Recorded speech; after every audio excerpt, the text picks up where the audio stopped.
وأزواجه وذرياته أجمعين. فأعوذ بالله من الشيطان الرجيم. بسم الله الرحمن الرحيم.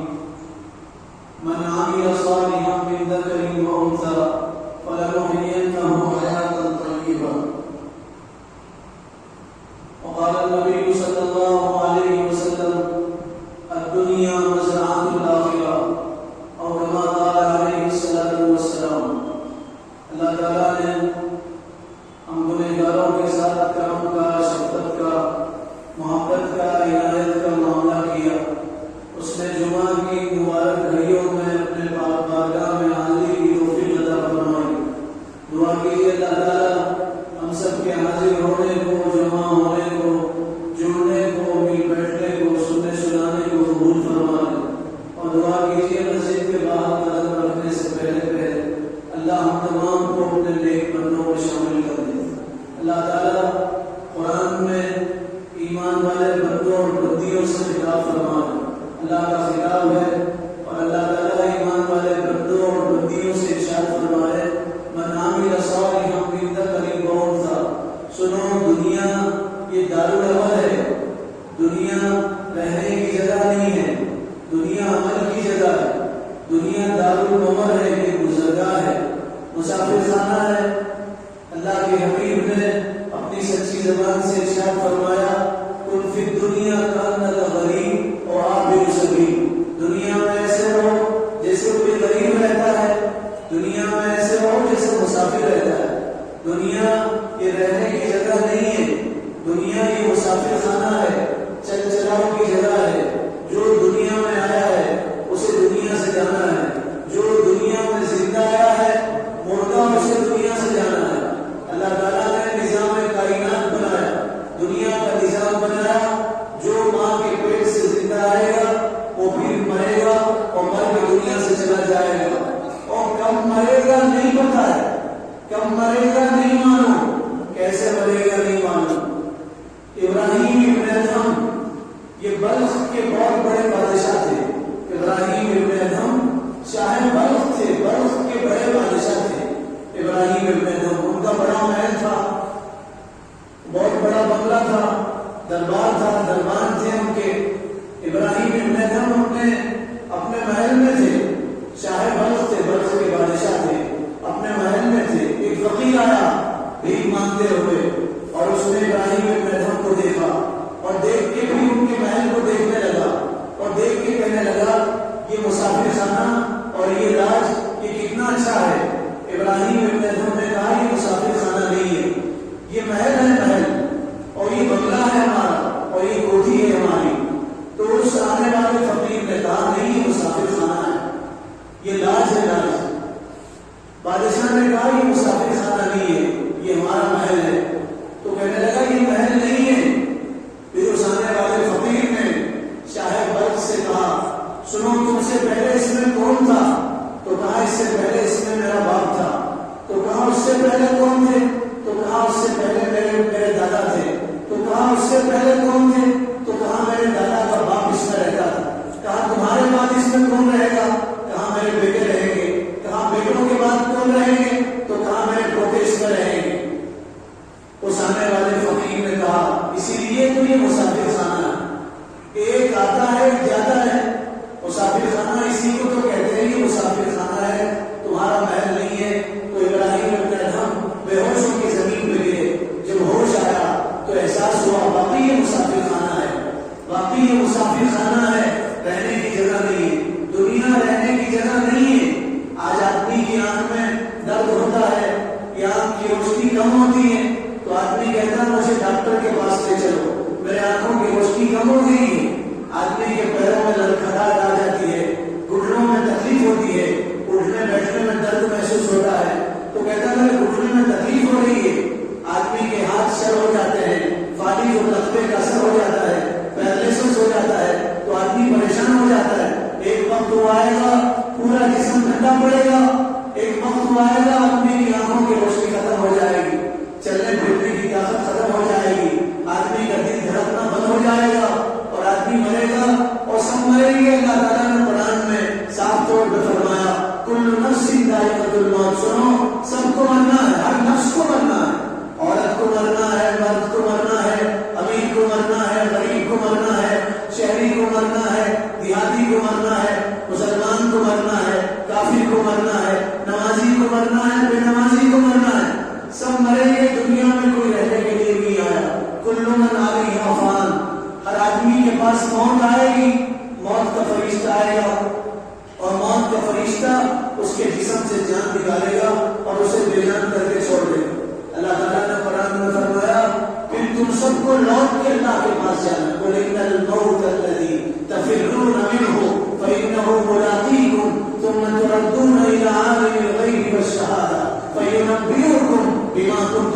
مانو، سنو جس سے تم بھاگتے ہو وہ تمہیں آ کے پکڑے گی. وَلَوْ كُنْتُمْ فِي بُرُوجٍ مُشَيَّدَةٍ، تم بند دلوں میں رہو گے تو بھی تمہارے پاس آئے.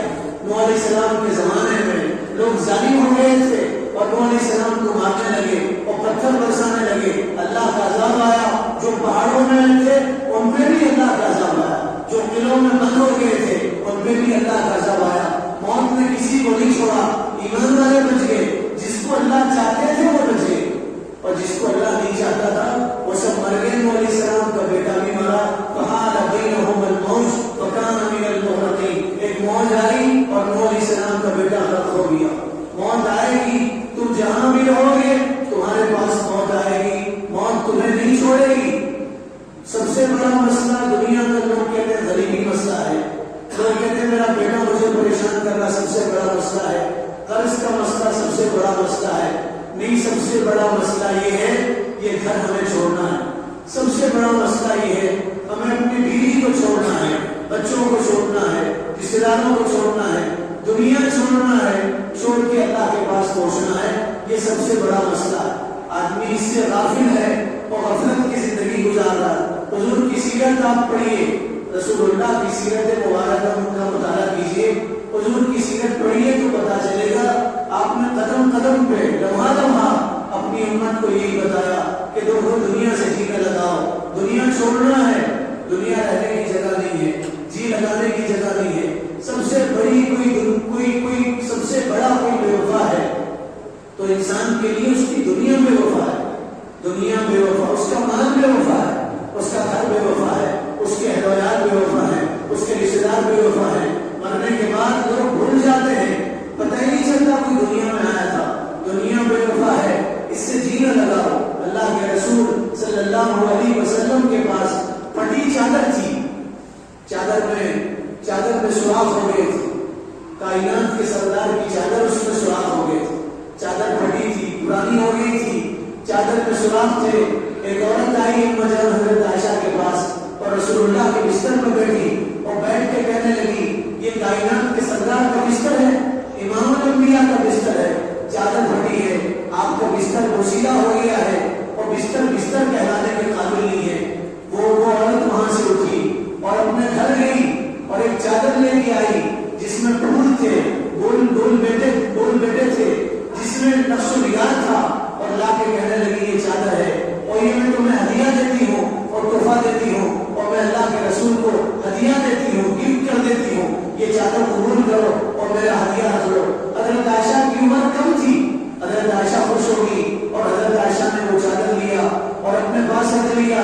جب اللہ کے حبیب گھر تشریف لائے پوچھا یہ چادر کہاں سے آئی تو حضرت عائشہ نے فرمایا ایک عورت آئی تھی، اس کو ہمارے بستر پہ ترس آ گیا تھا اور اس نے دیکھا ہماری چادر پھٹی ہے تو وہ گئی اور یہ نئی چادر اس نے ہمیں گفٹ دیا ہے اور تحفے میں دیا ہے. حضور کے چہرے کا رنگ بدل گیا اور آپ کی زبان سے نکلا مالی ولی دنیا، میرا دنیا سے کیا تعلق ہے. مالی ولی دنیا، ولی دنیا، میرا دنیا سے کیا تعلق ہے. فرمایا عائشہ چادر جس نے دیا ہے اس کو واپس کر دو. میں اس چادر پہ آرام نہیں کر سکتا، میں اس چادر پہ نہیں سو سکتا، یہ چادر میرے گھر میں نہیں رہ سکتی. جاؤ اور یہ چادر جس نے دیا اسے واپس کر دو. حضرت عائشہ نے کہا اللہ کے نبی میں واپس نہیں کروں گی، یہ چادر مجھے پسند آ گئی ہے. رسول اللہ ناراض ہو گئے. آپ نے فرمایا عائشہ چادر واپس کر دو. حضرت عائشہ نے کہا اللہ کے نبی چادر مجھے پسند آ گئی. حضرت عائشہ کی عمر کم تھی، چھوٹی تھی حضرت عائشہ. حضرت عائشہ نے کہا اللہ کے نبی ہدیہ دیا ہے، چادر ملی ہے، اسے رکھ لیں گے، مجھے پسند آ گئی ہے. حضور نے آخر میں فرمایا عائشہ یا تو گھر میں آؤں گا. آپ نے فرمایا عائشہ چادر جس کی ہے اسے واپس کر دو. نبی نقش و نگار کی چادر پہ آرام نہیں کر سکتے. میرا دنیا سے کوئی تعلق نہیں. آپ نے اپنے اس عمل سے قیامت تک کے لوگوں کو بتایا دنیا جی لگانے کی چیز نہیں ہے. دنیا ختم ہونے والی ہے، یا تو آدمی ختم ہونے والا ہے یا تو دنیا ساتھ چھوڑنے والی ہے یا آدمی دنیا کا ساتھ چھوڑنے والا ہے. یہ ایسی حقیقت ہے جس کا کوئی انکار نہیں. تو حضور نے فرمایا دنیا ساتھ چھوڑ دے گی اور دنیا بے وفائی کی جگہ ہے. فرمایا دنیا جیفت المرتالی و حاکلہ، دنیا تو مردار ہے، اس کے چاہنے والے کتے ہیں. دنیا مردار ہے، اس کے چاہنے والے کتے. آپ نے فرمایا دنیا تو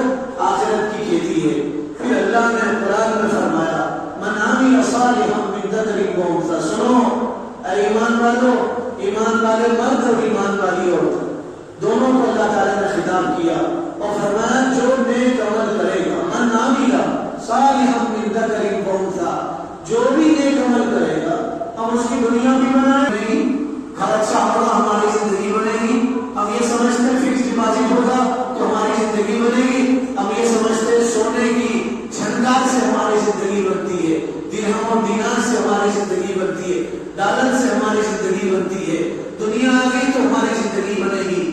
اللہ قرآن میں فرما رہا ہے نہیں، تم نیک عمل کرو ہم تمہاری زندگی بنائیں۔ من عمل صالحا من ذکر وانثى، یہ دھوکہ ہے انسانوں کو اور خاص طور سے مسلمانوں کا۔ پورے قرآن میں اللہ تعالیٰ نے جگہ جگہ فرمایا کہ دیکھو تم نیک عمل کرو تو ہم تمہاری زندگی کو چین سکون سے بھر دیں گے۔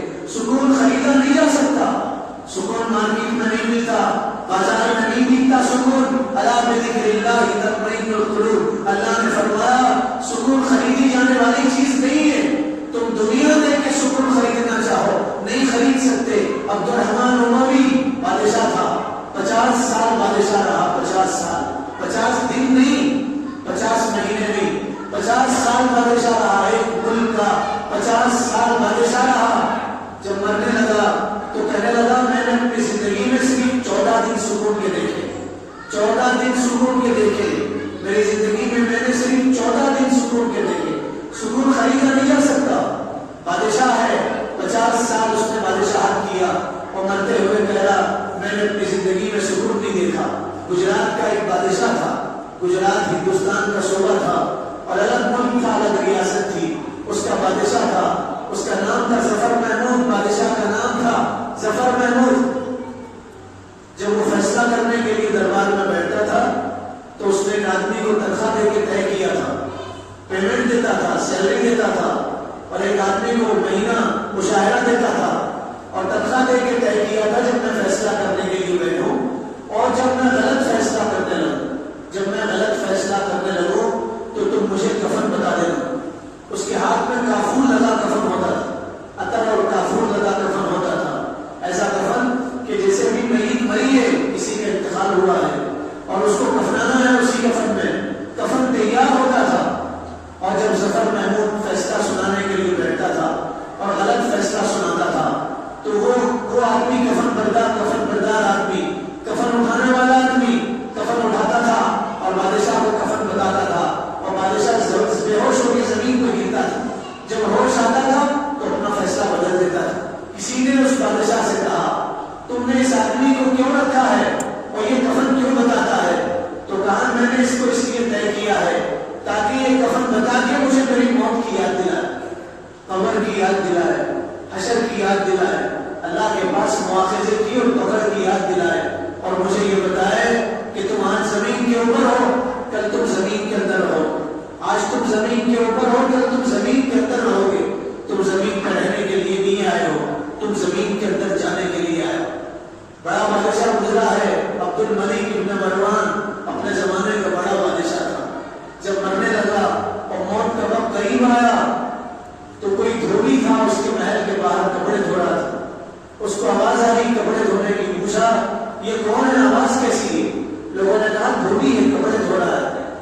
تو بادشاہ عبد الملک ابن مروان نے کہا کاش میں بادشاہ نہ ہو کے دھوبی ہوتا اور ایسے ہی لوگوں کے کپڑے دھوتا، کاش میں بادشاہ نہ ہوتا، غریب آدمی ہوتا اور لوگوں کے دروازوں پہ جا کے بھیک مانگتا۔ میں نے بادشاہت کر کے کیا کیا ہے؟ مجھے بادشاہ بن کے کیا ملا ہے؟ نہ زندگی میں سکون ملا، نہ مرنے کے بعد سکون ملے۔ آدمی کو مرنا ہے، عمل سے سکون ملتا ہے، نیک عمل سے، نماز سے سکون ملتا ہے، ذکر سے سکون ملتا ہے، اللہ کے حکموں پر چلنے سے زندگی میں سکون ملتا ہے، حضور کے سنتوں کے سانچے میں ڈھلنے سے زندگی میں سکون ملتا ہے، حضور کی سنت پر عمل کرنے سے زندگی میں سکون ملتا ہے۔ سکون خریدا نہیں جا سکتا۔ فرمایا من عمل صالحا من ذکر وانثى، مرد ہو یا عورت ہو، نیک عمل کریں گے تو اللہ تعالیٰ ان کی زندگی بھی اچھی بنا دیں گے۔ آج ہر آدمی سے پوچھو آپ کیسی گزر رہی ہے تو شکوہ کرتا ہے، شکایت کرتا ہے، اپنی زندگی کا رونا روتا ہے اور اپنی زندگی کے دفتر لوگوں کے سامنے کھولتا ہے اور یہ کہتا ہے میری زندگی میں سکون نہیں ہے۔ باپ سے پوچھو بچوں کا رونا روتے،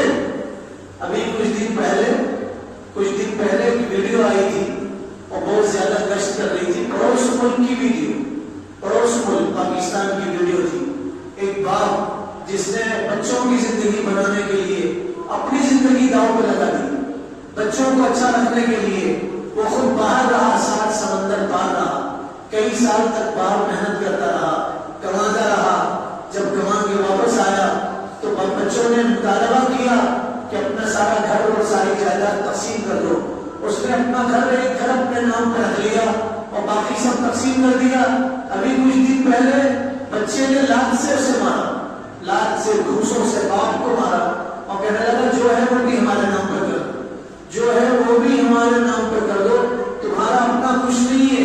اسی لیے کسی نے کہا سب سے بڑا بیوقوف وہ ہے جو دوسروں کی زندگی بنانے کے لیے اپنی آخرت برباد کر دے، دوسروں کی زندگی بنانے کے لیے، دوسروں کی دنیا بنانے کے لیے اپنی آخرت برباد کر دے.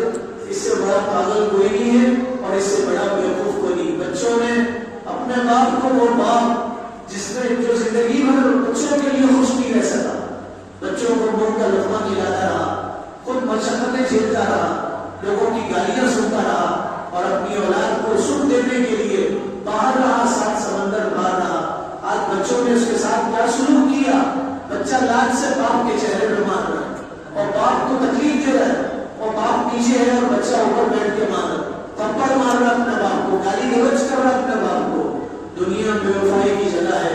سکون پیسوں سے نہیں ملتا، سکون عمل سے زندگی میں آئے. کوئی باپ اپنے بچوں کی شکایت کر رہا، کوئی بچے اپنے باپ کی شکایت کر رہے. کوئی دن پہلے ایک فون آیا تھا مجھے، ایک نوجوان کہنے لگا میرا باپ ہے انصاف نہیں کر رہا ہے، میرے 3 بھائیوں کو پوری زمین اس نے تقسیم کر دیا، گھر تقسیم کر دیا اور مجھے میرے باپ نے کچھ نہیں دیا. آپ بتاؤ میں باپ کے خلاف مقدمہ دائر کروں؟ باپ کے خلاف میں مقدمہ دائر کرنا چاہتا ہوں، اپنے باپ کے خلاف میں عدالت میں مقدمہ دائر کرنا چاہتا ہوں. کبھی کبھی جی چاہتا ہے میں باپ کا گریبان پکڑوں، کبھی دل چاہتا ہے میں باپ کو تھپڑ ماروں. میرا باپ ہے، انصاف نہیں کر رہا. بچے ماں باپ کی شکایت کر رہے، ماں باپ بچوں کی شکایت کر رہے. شوہر سے پوچھو اپنی بیوی کی زندگی کا رونا روتا ہے، ظلم کا رونا روتا ہے، اپنی بیوی کی شکایت کرتا ہے. بیوی شوہر کی شکایت کر رہی ہے اور یہ کہہ رہی اس سے شادی کر کے مجھے کیا ملا ہے، اس سے شادی کر کے مجھے زندگی میں کیا ملا ہے، پوری زندگی میں سکون نہیں ملا. مالک اپنے نوکر کی شکایت کرتا ہے، نوکر اپنے مالک کی شکایت کر رہا ہے، امام مصلیوں کی شکایت کر رہا ہے. یہ کہہ رہا مسجد تو شاندار ہے، خوبصورت مسجد بنی، لیکن مسجد کے مصلی سے ہی نہیں، مسجد کے صدر سے ہی نہیں، مسجد کی کمیٹی سے ہی. کمیٹی والے امام کی شکایت کر رہے ہیں، پڑوسیوں کی شکایت کر رہے ہیں. زندگی میں لوگ رونا رو رہے، سکون نہیں ہے. صبح سے شام تک آدمی پریشان ہے، گولیاں کھا رہا، اس کا پیٹ میڈیکل بنا ہوا ہے، پیٹ کو چیرا جائے تو میڈیکل میں کم گولیاں ملیں گی، اس کے پیٹ میں زیادہ دوائیں نکلیں گی. سکون نہیں ہے زندگی. سکون کس سے آئے گا؟ من عمل صالحا من ذکر و انثی. اللہ تعالیٰ نے قیامت تک کے نسخہ بتایا، دوا بتائی، شفا کی چیز بتایا. فرمایا نیک کام کرو، نیک کام، صبح سے شام تک نیک کام کرو، شام سے صبح تک نیک کام کرو. گناہ تو انگار ہے انگار، گناہ آگ ہے آگ، گناہ تو زہر ہے زہر. لوگ یہ کہتے ہیں یہ چھوٹا گناہ ہے، آگ تھوڑی ہو یا زیادہ ہو گھر چلانے کے لیے کافی. آگ تھوڑی ہو یا زیادہ، گناہ ہے، تھوڑا ہو یا زیادہ، گناہ چھوٹا ہو یا بڑا ہو، زندگی کا سکون برباد کرنے کے لیے کافی، اللہ کی ناراضگی تک پہنچانے کے لیے کافی ہے. گناہ ہے، اس لیے آدمی گناہ نہ کرے، نیک کام کرے. فرمایا جو بھی نیک کام کرے گا، مرد ہو یا عورت، عورتیں بھی پریشان گھروں میں، سکون نہیں ان کی زندگی میں. گھر والے ایک دوسرے کی صورت دیکھنے کے لیے تیار ہیں. ایک گھر میں 4 لوگ ہیں تو ایک دوسرے کی شکل دیکھنے کے لیے تیار ہیں. دیواریں گھر میں اڑ گئی ہیں، سکون زندگیوں میں نہیں. فرمایا من عمل صالحا من ذکر و انثی، نیک عمل کرو، نیکی کرو، اللہ کو راضی کرنے والے اعمال کرو. پھر دیکھو سوکھی روٹی کے ٹکڑے کھا کے پیٹ بھرے گا. آج مرتب غذائیں کھا کے پیٹ نہیں بھر رہا. دسترخوان پہ اتنی غذائیں ہوتی، آدمی کے لیے گننا مشکل ہو جاتا ہے، آدمی کے لیے گننا مشکل ہو جاتا ہے. کھا کے جاتا ہے، نرم بستر پہ نیند نہیں آتی اس. سوکھی روٹی کے ٹکڑے کھا کے لوگ سوتے تھے، بستر پہ، چٹائی کے بستر پہ سوتے تھے، چٹائی کے نشان ان کے بدن پر پڑتے تھے، انہیں سکون کی نیند آتی تھی. وجہ کیا تھی؟ ان کی زندگی میں نیک عمل. جو بھی نیک عمل کرے گا، من عمل صالحا من ذکر و انثی، مرد ہو یا عورت ہو، جو نیک کام کرے گا، اللہ فرما رہے ہیں فَلَنُحْيِيَنَّهُ حَيَاةً طَيِّبَةً، ہم اس کو پاکیزہ زندگی دیں گے. کیا مطلب پاکیزہ زندگی کا؟ حضرت تھانوی رحمۃ اللہ علیہ نے لکھا ہے پاکیزہ زندگی کا مطلب یہ ہے زندگی میں اللہ سکون دیں گے، اولاد اطاعت گزار ہوگی، بیوی وفادار ہوگی، بیوی زندگی میں سکون کا ذریعہ بنے گی، گھر سکون کا ذریعہ بنے گا، اولاد بات مانے گی، اور جہاں وہ رہے گا سکون کا ماحول رہے گا. اور اگر وہ نیک عمل نہیں کرے گا تو اسے بے چینی ہوگی، اولاد ظالم ہوگی، بیوی وفادار نہیں ہوگی، بے وفا ہوگی. جن کے ساتھ وہ رہے گا لوگ اس کے ساتھ طلاق کا معاملہ کریں گے، کوئی اس کے ساتھ محبت نہیں کرے گا، وہ سکون کی تلاش میں مارا پھرے گا، اسے سکون نہیں ملے. حضرت تھانوی نے لکھا ہے اس کے پاس کچھ نہیں رہے گا مگر سکون رہے گا، کچھ نہیں رہے گا اسے اس کے پاس سکون ہوگا، گھر نہیں ہوگا رہنے کے لیے، اس کے پاس پیسے نہیں ہوں گے، دولت نہیں ہوگی، اس کے پاس بینک بیلنس نہیں ہوگا، زمین جائیداد نہیں ہوگی، لیکن سب سے بڑی چیز سکون ہوگا. وہ اللہ کا ورد کرے گا، اسے نیند آئے گی. من عمل صالحا من ذکر و انثی، زندگی اللہ پاکیزہ بنائیں گے، مرنے کے بعد بھی اللہ اسے پاکیزہ زندگی عطا کرے گا. دنیا کی زندگی بھی اچھی ہوگی، مرنے کے بعد بھی اللہ اسے چین سکون عطا کرے گا. آپ واقعات پڑھو، قرآن میں ہے واقعات، حدیثوں میں ہے، صحابہ کی سیرت پڑھو آپ تو آپ کو پتا چلے گا ان کے پاس کچھ نہیں تھا، ان کو پاکیزہ زندگی کی بشارتیں سنائی گی. رضی اللہ عنہم ورضوا عنہ کا خطاب دیا گیا، اللہ ان سے راضی ہے، اللہ سے راضی. جنگ ہو رہی ہے، لڑائی ہو رہی ہے، تیر تلواروں کے سائے میں ہیں، تیر تلواروں کے سائے میں ہیں، اور ادھر سے تیریں برس رہی ہیں دشمن کے جتے سے، تلواروں کی جھنکار ہے، صحابہ نہتے ہیں، ان کے پاس کچھ نہیں ہے. ایک صحابی آگے بڑھے اللہ کا نام لے کے، ان کے ہاتھ میں چھوٹا سا خنجر تھا، اللہ کا نام لے کے آگے بڑھے. وہ کافر دیکھ رہا ہے، ایک کافر نے ان کو نشانہ بنایا اور تیر کمان پہ رکھ کے چھوڑا، اور اس زور سے چھوڑا وہ تیر ان کے سینے سے پار ہو گیا، وہ لڑکھڑا کے زمین پہ گرے اور ان کے سینے سے خون کا فوارہ نکلا، اور وہ زمین پہ ایڑیاں رگڑنے لگے.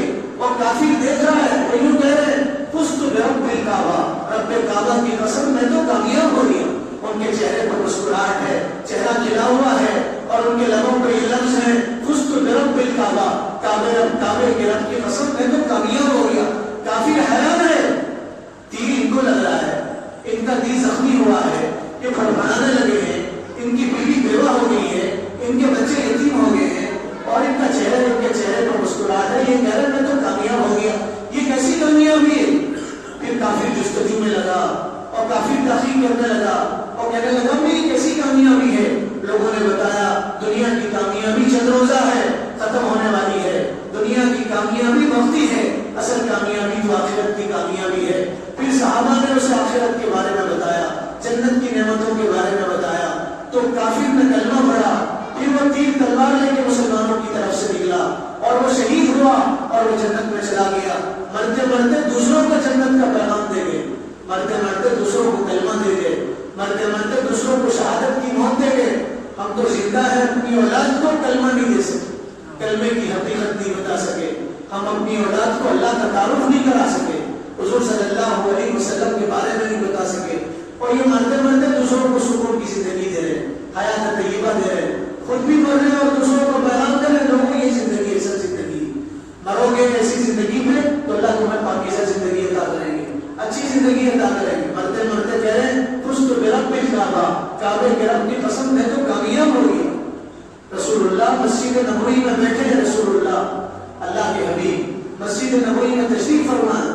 جبرائیل آئے ساتوں آسمانوں سے، اور جبرائیل علیہ السلام نے کہا اللہ کے نبی آپ کے پاس مدینہ میں آپ کے صحابہ میں سے کسی کا انتقال ہو گیا ہے. حضور نے فرمایا کیا بات ہے؟ تو حضرت جبرائیل نے کہا ان کی موت پہ اللہ کا عرش ہلنے لگا، ان کے مرنے پہ اللہ کا عرش ہلنے لگے. اہتز عرش الرحمن، خدا کا عرش ان کی موت پہ ہلنے لگا. پھر فرمایا ساتوں آسمان کے فرشتے ان کی موت پہ خوش ہو رہے، ساتوں آسمانوں کے فرشتے ان کے مرنے پہ خوش ہو رہے. حضور نے جب یہ سنا تو آپ اٹھے اور مسجد نبوی سے ایسے دوڑے.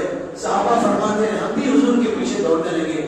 ہم کہنے لگے تعین کرنا یا رسول اللہ، اے اللہ کے رسول آپ نے ہمیں تھکا دیا ہے، آرام سے چلیے. آپ تیز چل رہے ہیں، ہم بھی تیز چل رہے ہیں، ہم آپ کا مقابلہ نہیں کر سکتے۔ اللہ کے نبی ہمارے جوتوں کے تسمے ٹوٹنے لگے ہیں، ہم گرنے لگے ہیں، ہم پھسلنے لگے ہیں، آہستہ سے چلیے۔ حضور نے فرمایا نہیں جلدی کرو، کہیں ایسا نہ ہو ہم سے پہلے سعد کے جنازے کو آسمان کے فرشتے غسل نہ دے اور ہم سے پہلے سعد کے جنازے کو آسمان کے فرشتے آسمانوں پہ اٹھا نہ لے جائیں۔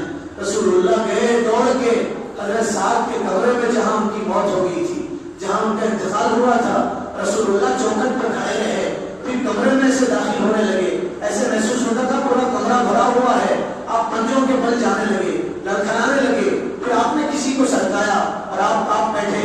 صحابہ نے پوچھا اللہ کے نبی کمرہ تو پورا خالی تھا اور آپ کمرے میں پنجوں کے بل چل رہے تھے اور آپ کسی کو ہٹانے لگے تھے اور سرکانے لگے تھے۔ رسول اللہ نے فرمایا تمہیں نہیں معلوم، تمہاری آنکھیں وہ نہیں دیکھ رہی تھی جو میری آنکھیں دیکھ رہی تھی۔ میں نے دیکھا سعد کے کمرے میں پورے فرشتے تھے، پیر رکھنے کی جگہ دی تھی، ایک فرشتے نے مجھے پیر رکھنے کی جگہ دیا، دوسرے نے مجھے بیٹھنے کی جگہ دیا تو میں بیٹھا۔ پھر فرمایا سعد کے جنازے میں ہوریں آئی تھی اور سعد کے پیشانی کو بوسہ دے رہی تھی۔